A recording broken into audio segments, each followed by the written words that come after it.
भारत भूमि की वह धरा जहाँ धरती को माँ समान पूजा गया, जहाँ कुरुक्षेत्र जैसे धर्म युद्ध लड़े, जहाँ मातृभूमि की खातिर वीरों ने रक्त रंजित होली खेली, जहाँ राणा प्रताप जैसे शेरों ने जन्म लिया। शौर्य गाथा। मेवाड़ी शान की इस अनुपम प्रस्तुति शौर्य गाथा के माध्यम से आप तक हमारे भारतवर्ष की इस पावन धरा पर जो ऐतिहासिक घटनाएं घटी उनको आप तक पहुंचाना है। हमारा उद्देश्य किसी जाति और धर्म को आहत करना नहीं है। रियासत काल में राजपूतों का जो मान सम्मान और जो रुतबा हुआ करता था, और आज भी जो इतनी सभ्य समाज के रूप में बने हुए हैं, आखिर इन राजपूतों की उत्पत्ति कैसे हुई? क्या ये राजपूत बाहर से आए हुए हैं या यहीं पर इनका जन्म हुआ? राजपूतों को लेके ये भी काफी भ्रम होता है कि ये सूर्यवंशी है, चंद्रवंशी है, या फिर ब्राह्मणों से इनकी उत्पत्ति हुई।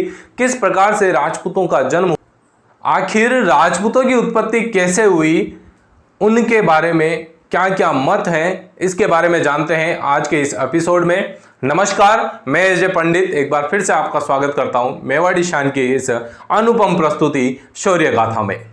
बात करते हैं आखिर राजपूतों की उत्पत्ति को लेकर यह भ्रम क्यों पैदा हुआ। राजपूतों में अलग अलग जातियां जो है अलग अलग प्रकार के नियमों को पालन करती है। जैसे उदाहरण के तौर पर हम बात करें, जैसे गुर्जर प्रतिहार हो गए, फिर परमार हो गए, चालुक्य हो गए, चौहान हो गए।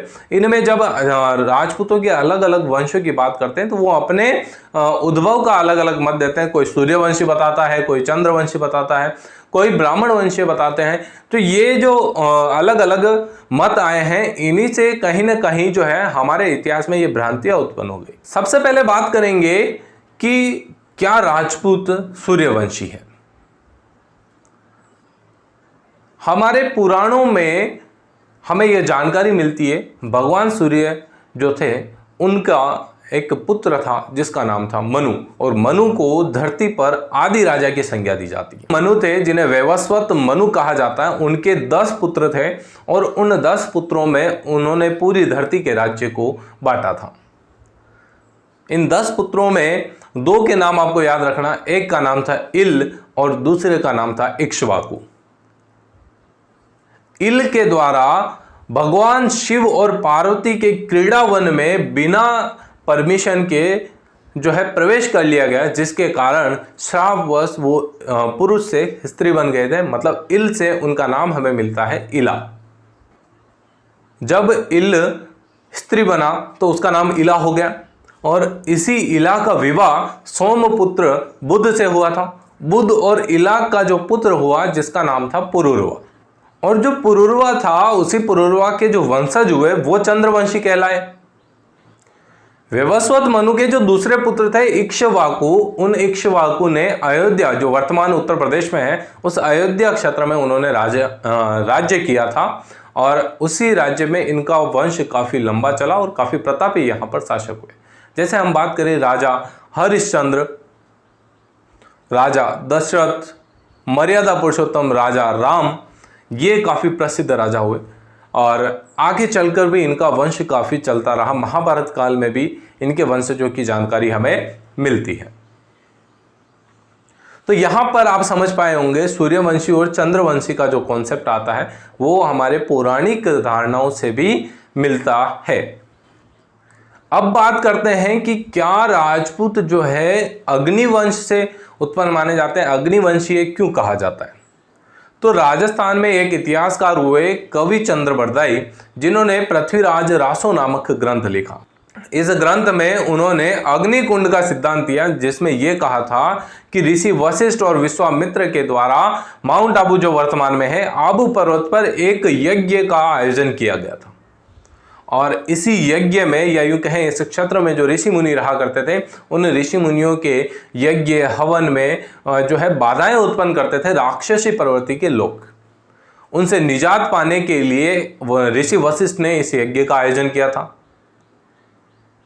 इस यज्ञ से ही 4 राजपूत जातियों का उद्भव हुआ। सर्वप्रथम गुर्जर प्रतिहार का उत्पन्न माना जाता है।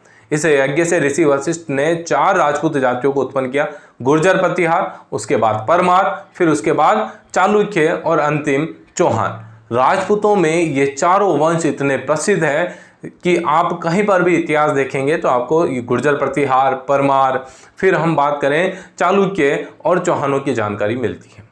चौहान वंश राजपूताना क्षेत्र में बात करते हैं, अजमेर में काफी प्रसिद्ध हुआ था, सांबर क्षेत्र में इनका राज शासन रहा था। गुर्जर प्रतिहार की बात करें तो ये वर्तमान गुजरात का कुछ क्षेत्र है, और हमारे बाड़मेर जालोर वाला जो क्षेत्र है जिसे हम गोड़वाड़ की संज्ञा देते हैं, वहां पर ये शासन किया करता था।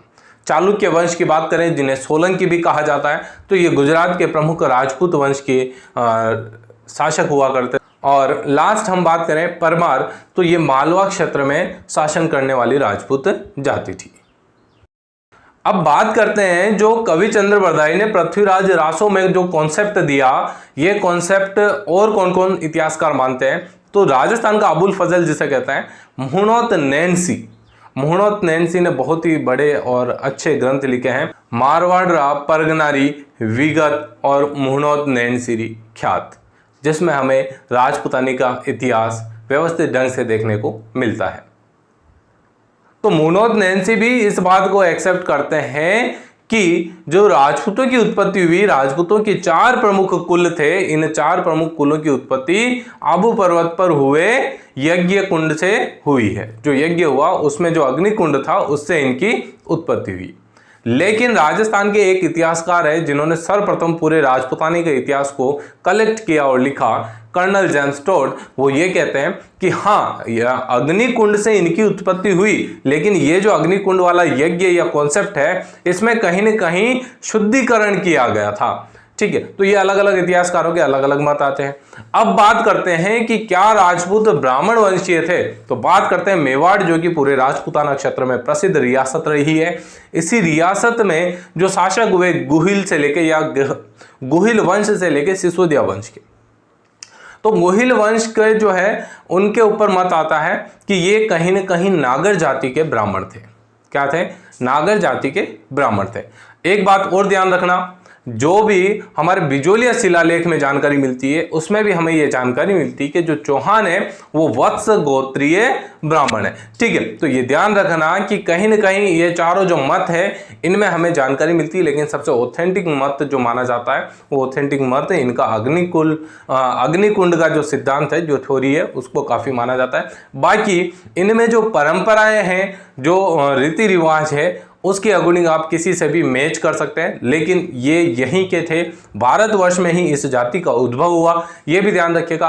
और भारतवर्ष में इनका उद्भव कब हुआ, तो गुप्त वंश का जब शासन था भारतवर्ष में, और गुप्त वंश का अंतिम शासक था हर्षवर्धन की सन 648 ईस्वी में जब मृत्यु हो जाती है, उसके बाद इस राजपूत जाति का काफ़ी प्रभाव आता है, जिसे हम राजपूत युग के रूप में जानते हैं, पीरियड ऑफ राजपूत। और ये पीरियड माना जाता है 7वीं सदी से लेकर 12वीं सदी तक। और इन राजपूतों ने हमारे भारतवर्ष में जितने भी मलेच्छों के आक्रमण हुए, बाहरी आक्रमणकर्ता जितने भी आए, जितने भी अरब आक्रमणकारी आए, मुगल आए, उन सबको रोक के रखने का एक अवरोध के रूप में इन्होंने कार्य किया और हमारी संस्कृति को बचाया।